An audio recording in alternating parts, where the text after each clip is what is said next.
August 13ರ ಅಖಂಡ ಕರ್ನಾಟಕ ಬಂದ್ಗೆ ನಟಿ ರಮ್ಯಾ ಸಾಥ್ ನೀಡಿದ್ದಾರೆ. ಕಾವೇರಿ ಹೋರಾಟಕ್ಕೆ ನನ್ನ ಸಂಪೂರ್ಣ ಬೆಂಬಲ ಇದೆ ಎಂದು ಘೋಷಿಸಿದ್ದಾರೆ. ಕಾವೇರಿ ನೀರಿನ ಹೋರಾಟ ತೀವ್ರಗೊಳ್ಳುತ್ತಿರುವ ನಡುವೆಯೇ ಕಾವೇರಿ ಕೊಳ್ಳದಲ್ಲಿ ಮಳೆಯಾಗ್ತಿದೆ. ಆದಾಗ್ಯೂ ಆಗಸ್ಟ್ 13ರಂದು ಕರೆ ನೀಡಲಾಗಿರುವ ಅಖಂಡ ಕರ್ನಾಟಕ ಬಂದ್ಗೆ ನಟಿ ರಮ್ಯಾ ಬೆಂಬಲ ಘೋಷಿಸಿದ್ದಾರೆ.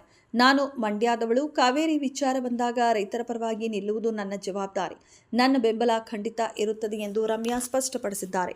ಕಾವೇರಿ ವಿಚಾರವಾಗಿ ಈ ಹಿಂದೆಯೂ ಹೋರಾಟಗಳಲ್ಲಿ ಭಾಗಿಯಾಗಿದ್ದೇನೆ. ಕಾವೇರಿ ನೀರಿನ ವಿಚಾರ ಸುಪ್ರೀಂ ಕೋರ್ಟ್ನಲ್ಲಿ ಚರ್ಚೆಯಾಗುತ್ತಿದ್ದಾಗಲೂ ಅಲ್ಲಿದ್ದೆ ಎಂದು ರಮ್ಯಾ ಹೇಳಿಕೊಂಡಿದ್ದಾರೆ. ರೈತರ ಹಿತದ ಪ್ರಶ್ನೆ ಬಂದಾಗ ಯಾವುದೇ ಹಿಂಜರಿಕೆ ಇಲ್ಲದೆ ಬೆಂಬಲ ನೀಡುತ್ತೇನೆ. ಇದನ್ನ ಮತ್ತೆ ಹೇಳಬೇಕಾದ ಅಗತ್ಯವೇ ಇಲ್ಲ. ನಾನು ಯಾವಾಗಲೂ ರೈತರ ಪರವಾಗಿಯೇ ಇರುತ್ತೇನೆ ಎಂದಿದ್ದಾರೆ. ಕಾವೇರಿ ವಿಚಾರ ಮತ್ತೆ ರಾಜಕೀಯ ಹಾಗೂ ಸಾಮಾಜಿಕ ಚರ್ಚೆಯ ಕೇಂದ್ರವಾಗಿರುವ ಬೆನ್ನಲ್ಲೇ ನಟಿ ರಮ್ಯಾ ಅವರ ಈ ಹೇಳಿಕೆ ಹೋರಾಟಕ್ಕೆ ಮತ್ತಷ್ಟು ಬಲ ನೀಡುವ ಸಾಧ್ಯತೆ ಮೂಡಿಸಿದೆ.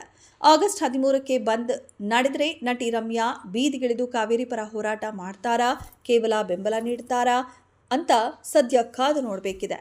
ರಮ್ಯಾ ಅವರ ಬೆಂಬಲವನ್ನ ಕನ್ನಡ ಪರ ಹೋರಾಟಗಾರರು ಸ್ವಾಗತಿಸೋ ಬಂದ್ಗೆ ಮತ್ತಷ್ಟು ಬಲ ಸಿಕ್ಕಿದೆ.